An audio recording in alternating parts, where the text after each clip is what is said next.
വൃഷഭ റിലീസായിരുന്നു. മോഹൻലാലിന്റെ ക്രിസ്മസ് റിലീസിന്റെ ഒരു പടമായിരുന്നു. നല്ല ഒന്നാന്തരം പാൻ ഇന്ത്യൻ അപരാധം. അത്രയ്ക്കും മോശം പടം എന്ന് പറഞ്ഞാൽ അത്രയ്ക്കും മോശം പടം. എന്തിന് മോഹൻലാൽ ഇങ്ങനത്തെ പടത്തിലൊക്കെ പോയി അഭിനയിക്കണം നമുക്ക് മനസ്സിലാവില്ല. കാരണം കാശിനോട് പ്രത്യേകിച്ച് ഒരു കൂറ് തോന്നിട്ടോ അല്ലെങ്കിൽ കാശിനോടുള്ള ആക്രമണം കൊണ്ടായിരിക്കില്ല നമുക്കറിയാം. പക്ഷെ ഇത് മിക്കതും എന്റെ ഒരു കാഴ്ചപ്പാടില് ഈ എന്താ പറയാ സിനിമാ മേഖലയിലുള്ള വലിയ സുഹൃത്തുക്കൾ പറയുമ്പോൾ നോ എന്ന് പറയാതെ ഈ പടത്തിൽ പോയിട്ട് തല വെച്ചു എന്നാണ് എനിക്ക് പേഴ്സണലി എൻ്റെ ഒരു അഭിപ്രായം. അത്രയ്ക്കും എന്താ പറയാ ഒരു പടം ഒരു 2.5 മണിക്കൂർ ഇരുന്ന് കാണാൻ ഞാൻ എൻ്റെ ഒരു 400 സീറ്റുള്ള തിയേറ്ററിലെ പടം കണ്ടേ. ആകെ മൊത്തം ഒരു 30-32 പേരുണ്ട് തിയേറ്ററിൽ. അപ്പോ അതിൽ ഒരാൾ പോലും ഒരു നല്ല പടം എന്നുള്ള ആൾക്കാരുടെ മുഖത്തൊക്കെ അയ്യോ ക്രിസ്മസ് പോയല്ലോ എന്ന രീതിയിലാണ് ആ പടം കണ്ടോണ്ടിരിക്കണത്.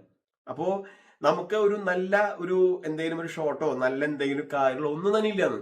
അറ്റ്ലീസ്റ്റ് പടത്തിൽ എന്തുണ്ട്, കുറച്ച് ചിരിക്കാൻ എന്തെങ്കിലുമൊക്കെ ഉണ്ട്.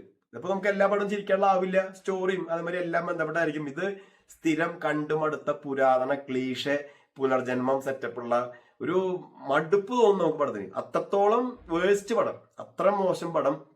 അഭിനയം, ആൾക്കാരുടെ അഭിനയം ഒന്നിനും നമുക്കൊരു ഒരു എന്താ പറയാ അവരുടെ കഴിവ് തെളിയിക്കാൻ പറ്റാവുന്നതിൽ ഒന്നുമില്ല. യുദ്ധമൊക്കെ കണ്ടു കഴിഞ്ഞാൽ നമുക്ക് മോഹൻലാലൊക്കെ ഇങ്ങനെ യുദ്ധം ചെയ്യണം. ഒരു ഇമ്പോർട്ടൻ്റ് യുദ്ധമൊക്കെ കൈ ഇങ്ങനെ തട്ട് അങ്ങനെ ചെയ്യുക. കണ്ണപ്പേരെ കണ്ടില്ല നമ്മള് ഒരു യുദ്ധം ചെയ്യുന്നതാണ്. വെറുതെ അങ്ങനെ തട്ടുക.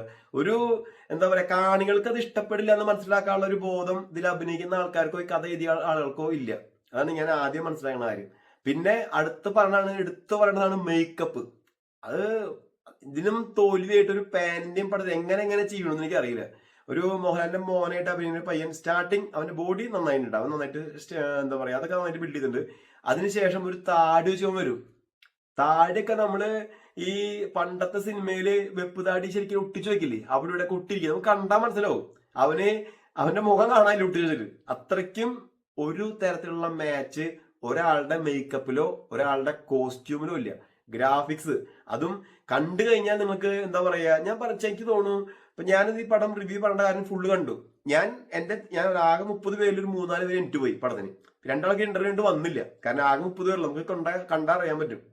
അപ്പോ അത്രയ്ക്കും മോശം പടം. മോഹൻലാൽ ദൈവത്തെ ഓർത്ത് മോഹൻലാൽ ഇങ്ങനത്തെ പടങ്ങളിൽ പോയി അഭിനയിക്കരുതാണ്. കാരണം നമ്മള് ഈ കൊല്ലങ്ങൾ എത്ര നല്ല പടങ്ങൾ തന്നു നമുക്ക്. അതിനുശേഷം വരുന്ന ഇങ്ങനത്തെ അപരാധം പടങ്ങൾ, അക്രമം എന്ന് പറഞ്ഞ അക്രമം. ഈ എന്താ പറയാ അത്രയ്ക്കും ഒരു പടത്തിന് നമുക്ക് ഒരു പിടിച്ചിരിക്കാൻ പറ്റാവുന്ന ഒരു 5 മിനിറ്റ് പടത്തിലില്ല.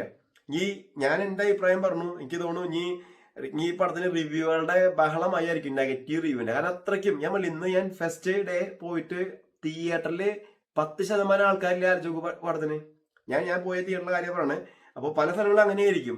ആളുകൾക്ക് അത്രയും മോശം പടം. ഇനി ആരുടെ നല്ല പടം പറയാൻ എനിക്കറിയില്ല.